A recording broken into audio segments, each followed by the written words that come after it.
শীত পড়ে যাওয়া মানেই মেলা বসার শুরু হয়ে গেছে।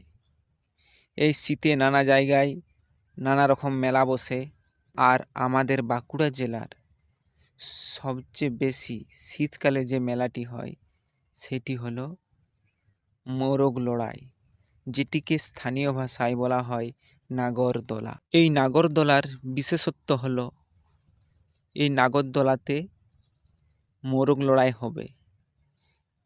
এই যে দেখতে পাচ্ছ তোমরা, অনেক লোক বসে আছে, আর মধ্যে যে ফাঁকা জায়গাটি, এই জায়গাটিকে বলা হয় আখড়া, যেখানে দুটি মোরগের পায়ে কাঁচ বেঁধে, অর্থাৎ দুটি ধারালো ছুরি বেঁধে দেওয়া হবে দুটি মোরগের পায়ে। তারপরে এই আখড়াতে ছেড়ে দেওয়া হবে। সেগুলি মধ্যে একটি যতক্ষণ না মারা যাচ্ছে ততক্ষণ এই লড়াইটি চলবে। এই লড়াইয়ের একটি মন্ত্র, মারো না হলে নিজে মরো। তোমরা কে কে মোরগ লড়াই দেখেছো কমেন্টে জানিও।